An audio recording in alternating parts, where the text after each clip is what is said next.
The test is in 4 parts: Part 1, Part 2, Part 3, and Part 4. Now look at Part 1. Part 1. You will hear a conversation between a woman and the librarian. Now you have some time to look at questions 1 to 6.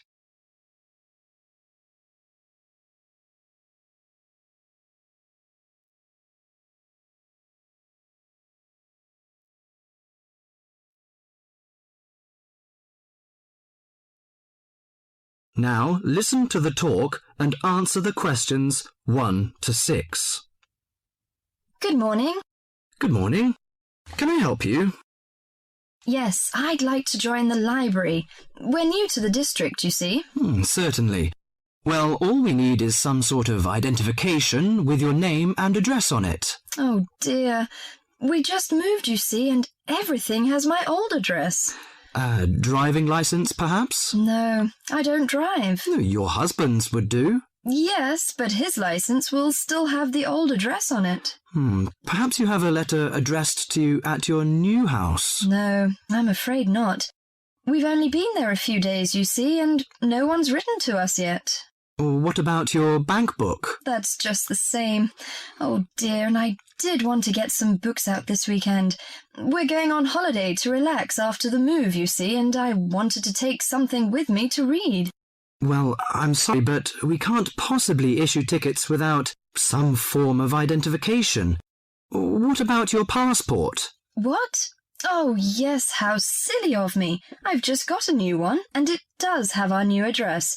I've just been to book our air ticket, so I have it on me. Well, that's all right. Your ticket will be ready soon. Okay, how many books am I allowed to take out? You can take 4 books out at a time, and you can also get 2 tickets to take out 3 magazines or periodicals. Newspapers, I'm afraid, can't be taken out. Oh, that's fine. Do you have a record library? Some libraries do, I know. Yes, we do. You have to pay a deposit of $5 in case you damage them, but that entitles you to take out 2 records at a time. That's good. Could you show me where your history and biography sections are, please? Yes, just over there to your right. If there's any particular book you want, you can look it up in the catalogue, which you'll find just around the corner. You can also find a touchscreen information service on level 2. Thank you. Oh, and how long am I allowed to keep the books for? Well, the normal loan period is 3 weeks, with 2 weeks extension. Oh dear. We're going away for 4 weeks. Can I renew them now? I'm afraid not. You must do that at the end of 3 weeks. I see. Thank you very much.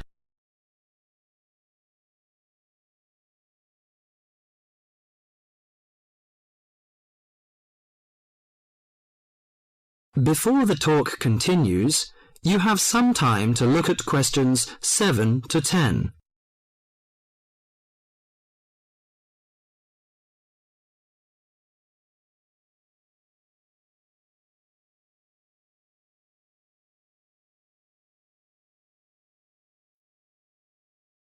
Now listen to the talk and answer the questions 7 to 10. Well, let's go into some details. Your name, please, madam? My name is Barbara. The surname is Cooper. It's spelt as Cooper. Fine. And what's your contact number? If we have new books coming, we can contact you in time. Good. You can call me on 723-6518, but it's better after 5 p.m. You know I have to work during the daytime. Do you need the office number? I don't think so. It's enough. Could you tell me the address? I lived in King Road, but of course you need my new address. It's 25 St. Mary Road, Hanwell. That's Hanwell. Is that right? Yes. Do you need the passport number? I just brought it with me. Here you are. Yes, thank you. The number of your passport is G5798-0942. OK, and your ticket is ready. The number is M930123. Thank you. Could I take a look around and check out some books? Of course, as you like.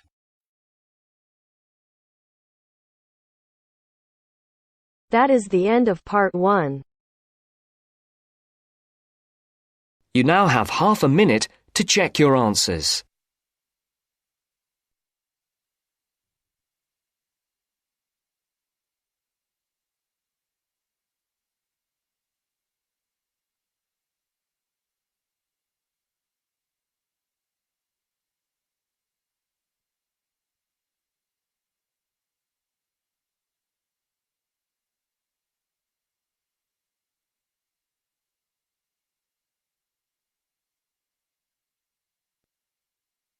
Now turns to part 2. Part 2. You will hear a conversation between an Ielts candidate and an Ielts administrator. First, you have some time to look at questions 11 to 15.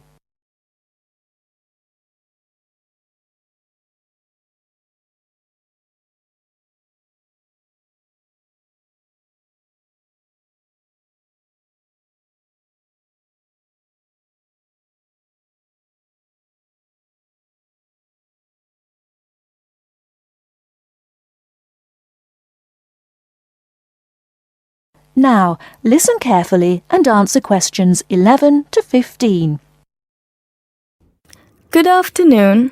I'm applying for a master's program at the University of Exeter in the UK. I'm planning to register for the Ielts exam at your centre next month. I have some questions I'd like to ask you before I register, if that's okay. Certainly. Would you be taking the academic module? I think so, but I'll have to contact the university just to make sure. You'll probably need the academic because most universities don't accept the general training. And anyway, the procedures to register for the exam are the same for both the general and the academic modules. Good. My first question is whether I sit all parts of the exam on the same day. I don't live here, you see, and for me it would be more convenient to do all the papers on the same day. Unfortunately, the speaking part is scheduled for Thursdays, and reading, writing and listening tests take place on Saturdays. We can't change the days, I'm afraid. That's a pity. Well, never mind. What sort of documents do I need to bring in order to register? You'll have to fill in the Ielts application form and bring an ID, a copy of your ID, and 2 passport-size photos on a white background. Will any ID do? We only accept original passports and national IDs. That's good to know. Did you say that reading, writing and listening are scheduled for Saturday? That's right. Will I get a break in between the papers? I'm afraid there aren't any breaks between the papers. Each paper takes an hour to complete, so it's 3 hours straight through. You'll first do listening and then reading, followed by the writing test. This is a standard requirement from Cambridge. Before you hear the rest of the talk, you have some time to look at questions 16 to 20.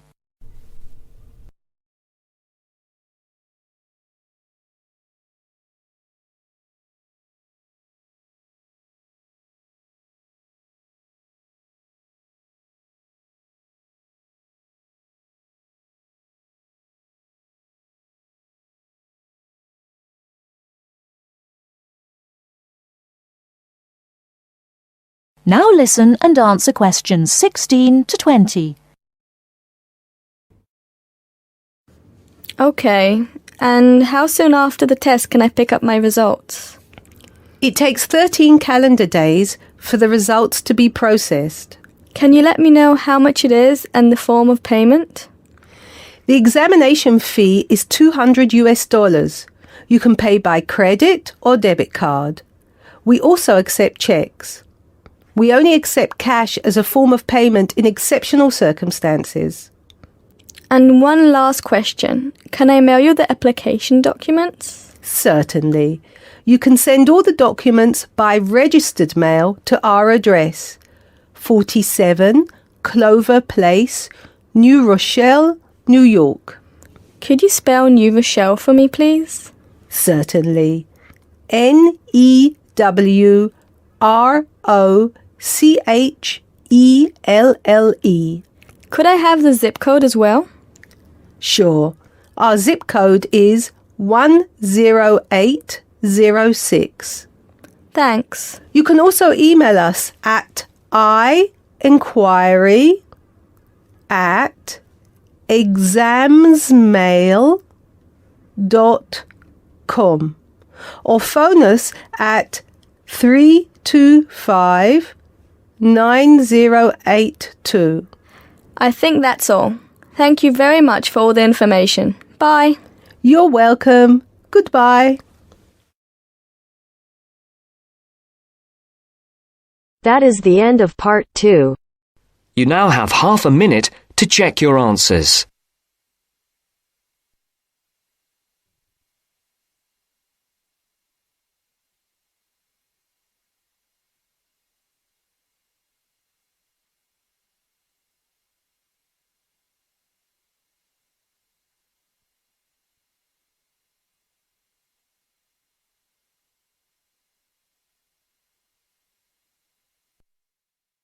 Now turns to part 3. Part 3. Listen to somebody giving a talk about how setting goals can help you achieve more. First, you have some time to look at questions 21 to 24.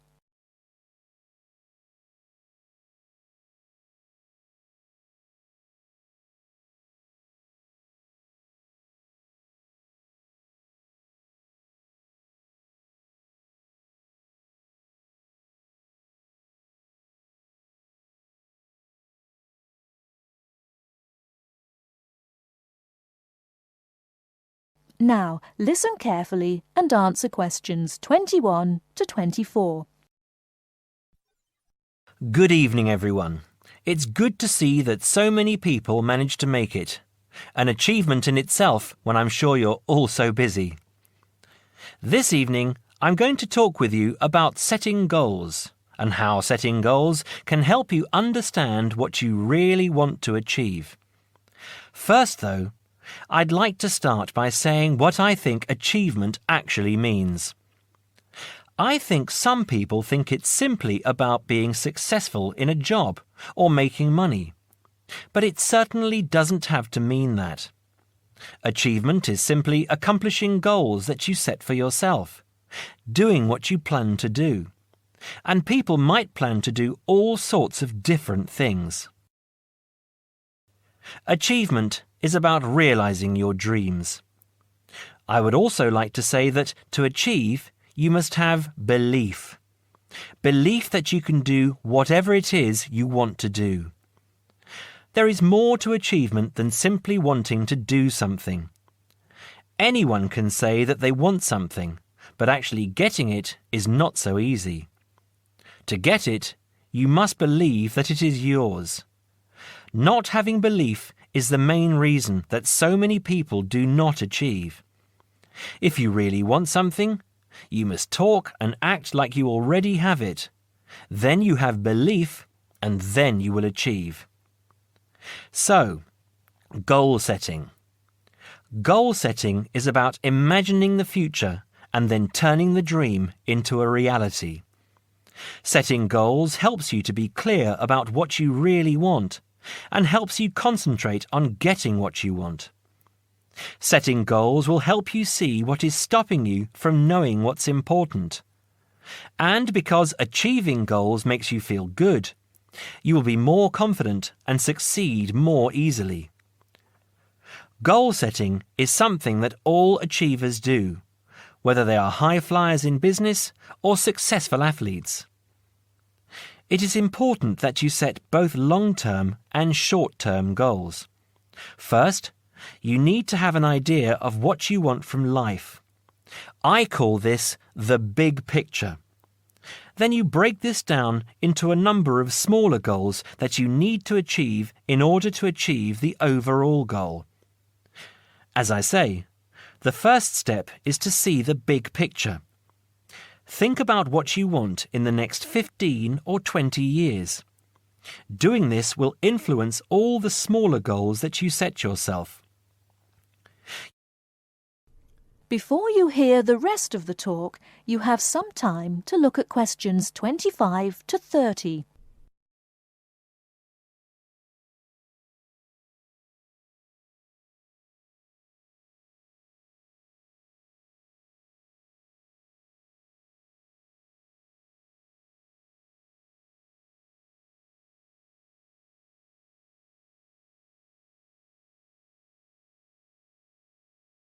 Now listen and answer questions 25 to 30. You need to think carefully about different areas of your life and how they influence each other. You should identify the important areas of your life and try to set goals in each of those areas. Here are the areas that most people want to focus on, but remember that everyone is different. First, think about your career. How important is your career to you? Do you want to be a manager or run your own business? Or are you happy working for other people? Connected to this is the financial side of your life. What sort of income do you want to have? Is wealth important to you? You need to think about long-term relationships. At what age do you hope to be married? Do you want to have children? How much time do you want to spend with the people you love? You need to think about your health and how that could change what you can achieve. How will you stay healthy as you get older? Do you do anything that is not good for your health? And how will you try to do those things less or stop doing them completely? Finally, you need to think about your free time, your hobbies and interests. How much time do you want to have to do what you really enjoy?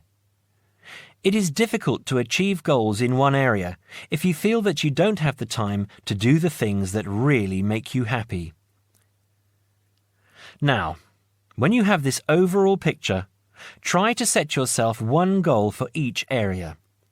Make sure the goals are what you really want and not what you think other people want from you. Of course, in life, it is important to make the people around you happy, but you must focus on what you want. Now, I will go on to talk about how to break your lifetime plan down into short-term goals. But first, does anyone have any questions about what I've said so far?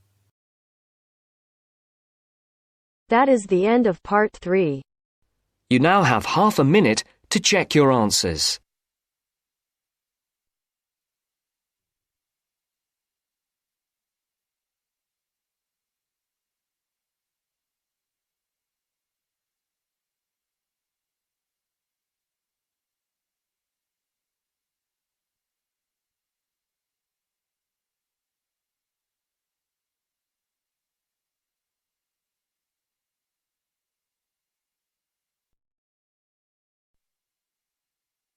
Now turns to part 4. Part 4. First, you have some time to look at questions 31 to 40.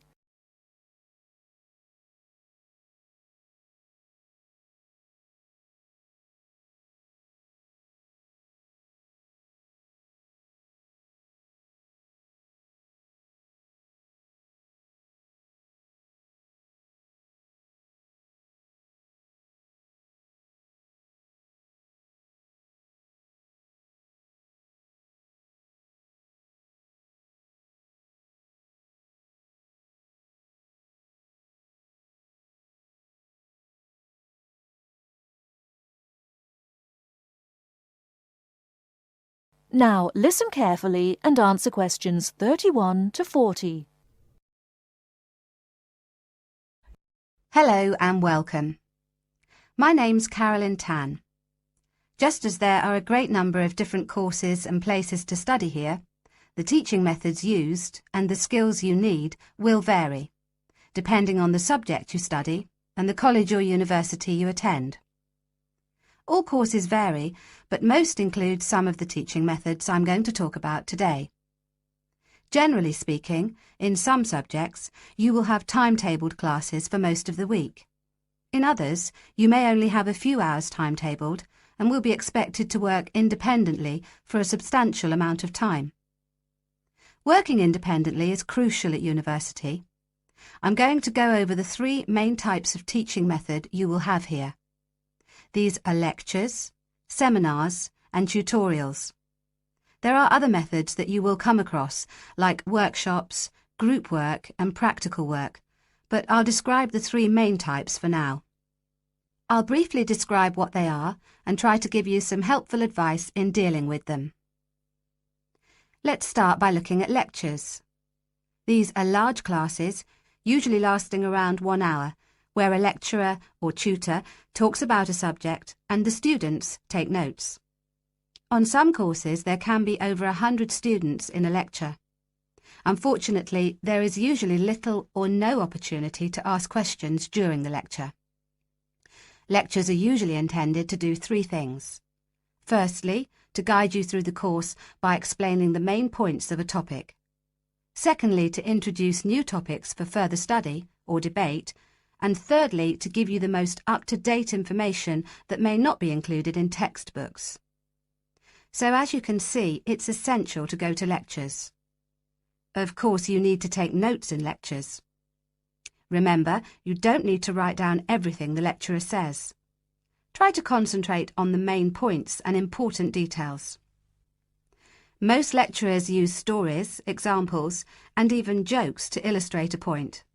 And you shouldn't write these down. When you take notes in lectures, abbreviations and symbols for common words and terms can help you write faster. If there is something you don't understand, make a note to ask after the lecture or in a tutorial. Most students try to write up their notes after a lecture. It's a good idea to try to be organised. Keep your notes from your lectures in order in a file, but don't just file the notes away until your exams. Read through them regularly, as this will help you with your revision. It's really important to go over your lectures. As an international student, the lecturer will recognise that you may need more help in lectures and that you may want to record the lecture on a digital recorder. If you do want to do this, ask the lecturer's permission first. They will usually agree. Finally, don't worry if you find it difficult to understand the lecturer at first. This will get easier as you get used to their style and as your English improves. OK, that's enough about lectures. Let's have a look at seminars now. Seminars are smaller classes where students and a tutor discuss a topic, and they often last about the same time, if not longer than lectures. You will know in advance what the topic is, and the tutor will usually ask some students to prepare a short presentation for discussion. Seminars are usually meant to encourage debate about an issue. This means different opinions will be expressed by the tutor and students. The aim is not for students to be told the correct answer, but to understand different arguments and make judgments about them. This process helps you learn to analyse topics critically. Some international students find that seminars can be a bit frightening, especially if they're not used to this kind of teaching. Don't worry. Many other students feel the same at first. Participating actively in seminars is an important part of the learning process, so try to contribute, even if it seems difficult at first. It is best to do some reading before each seminar, so that you are familiar with the topic and can follow and contribute to the discussion. It may help you to make notes before the seminar of any points you would like to make. If you're having difficulty in seminars, discuss this with your tutor. And finally, I'll give you information on tutorials. Tutorials are meetings between a tutor and an individual student or small group of students. These usually last between 15 and 30 minutes. In a tutorial, the tutor will give you advice and guidance on a piece of work you are doing or a piece of work you have completed, or even a problem you may be having with a topic or with study methods. You should try to ask questions during tutorials about your work or about topics raised in lectures and seminars. Well, that's all for teaching methods. I'll go on now to talk about the different kinds of examination. That is the end of part 4. You now have half a minute to check your answers.